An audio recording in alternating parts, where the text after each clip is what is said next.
एक प्रसिद्ध विद्वान और समाज सुधारक थे। तो आपको विद्वान मतलब पता है या फिर समाज सुधारक किसी को पता है? इस सोसाइटी रिफॉर्मर बता बोल सकते हैं हम उसे।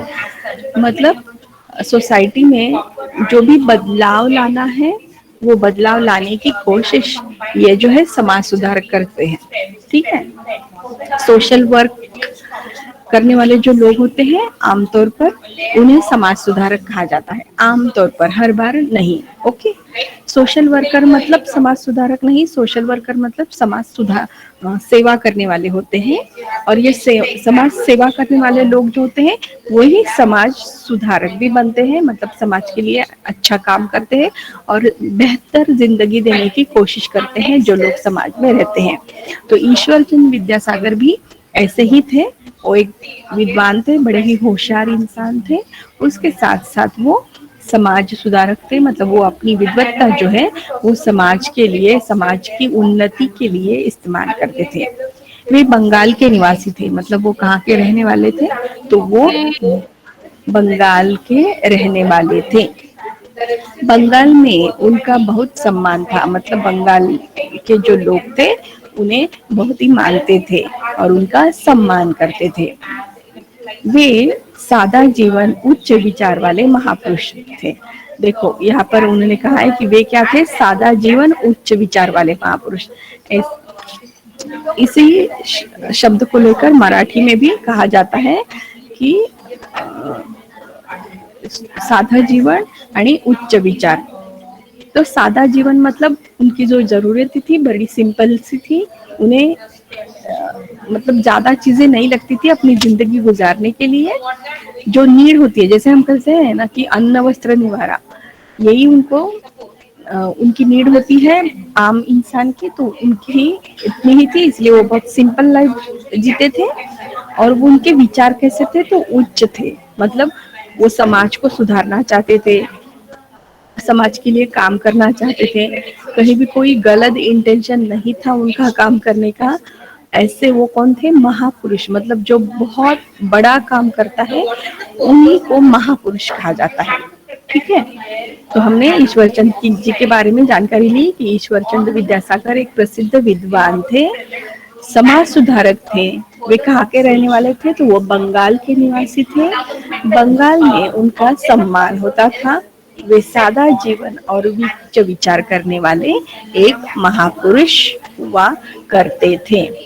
ओके। तो अब हम आगे चलते हैं। एक दिन एक युवक उनसे मिलने के लिए उनके गांव मिदनापुर आया। वो बंगाल के निवासी थे लेकिन उनके शहर का नाम क्या था? मिदनापुर। तो एक दिन एक युवक उनसे मिलने के लिए उनके गांव कहाँ आया? मिदनापुर। ओके। वह रेलवे गाड़ी से स्टेशन पर उतरा। वो किसी मतलब दूसरे गांव से आया था और वो ट्रेन से कहाँ उतरा? रेलवे स्टेशन पर। उसके पास एक सूटकेस था, मतलब उसके पास कुछ ज्यादा सामान नहीं था, सिर्फ सिंपल एक सूटकेस। ब्रीफकेस भी कहा जाता है, सूटकेस भी कहा जाता है उसे। स्टेशन पर कूली नहीं था। आपको पता है बड़े बड़े स्टेशन पर कूली होते हैं। और कूली का काम क्या होता होता है? तो कूली का काम होता है कि आने वाले जो यात्री हैं उनका सामान उठाकर वो सामान उनके गाड़ी तक पहुंचाना, उन्हें कूली कहा जाता है। तो लेकिन इस मिदनापुर स्टेशन पर एक भी कूली नहीं था। उस युवक को गुस्सा, उस मतलब उस युवक को क्या हुआ? गुस्सा आया कि एक भी कूली यहाँ पर नहीं है। और वो क्या बोला? यह अजीब स्टेशन है, यहाँ एक भी कूली नहीं है। मतलब उतरने के बाद वो आजू बाजू के लोगों की तरफ देखते हुए क्या बोला? ये तो अजीब स्टेशन है, इस प्लेटफॉर्म पर एक भी कूली नजर नहीं आ रहा है। क्या यहाँ पर एक भी कूली नहीं है? तो क्या हुआ? उसी गाड़ी से एक और आदमी उतरा। सेम ट्रेन से एक और इंसान जो है वो उतरा। वह बहुत सादी पोशाक में था, मतलब उसका ड्रेस कैसा था? बिल्कुल सिंपल सा, धोती कुर्ता ऐसा उसका ड्रेस था।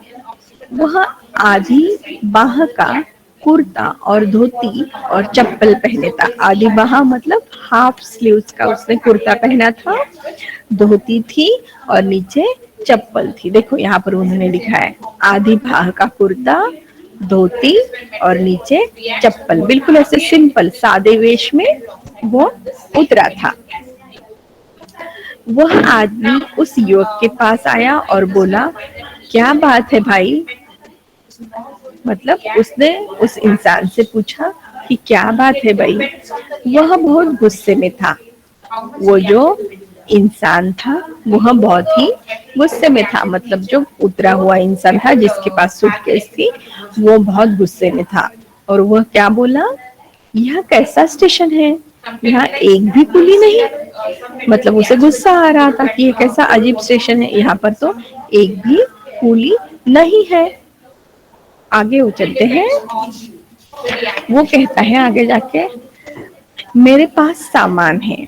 मतलब वो सादे वाले जो इंसान उतरा था, इससे वो क्या बोला कि मेरे पास बहुत सामान है। तब वह आदमी बोला, लाइए मैं आपका सामान उठा लूं, लाइए मैं आपका सामान उठा लूं। वह आदमी युवक का सूटकेस उठाकर स्टेशन से बाहर आया। मतलब वो जो आदमी उतरा था सादे कपड़े में था, उसने क्या किया, उस युवक का सामान जो था वो उठाया और स्टेशन के बाहर आया। जब उस युवक ने मजदूरी के पैसे देने चाहे तो वह व्यक्ति बोला, मुझे पैसे नहीं चाहिए। वहां कुछ बैलगाड़ियां खड़ी थी, युवक एक बैलगाड़ी में जाकर बैठ गया। मतलब उस युवक ने उस इंसान से पैसे नहीं लिए, ठीक है। तो उसने क्या कहा कि मुझे पैसे नहीं चाहिए, और वो क्या, उस युवक ने क्या किया, एक बैलगाड़ी में जाकर बैठ गया। If you like our videos, do share them and subscribe to our channel. If you want awesome quizzes, write to us. Keep watching and keep learning with Walnut.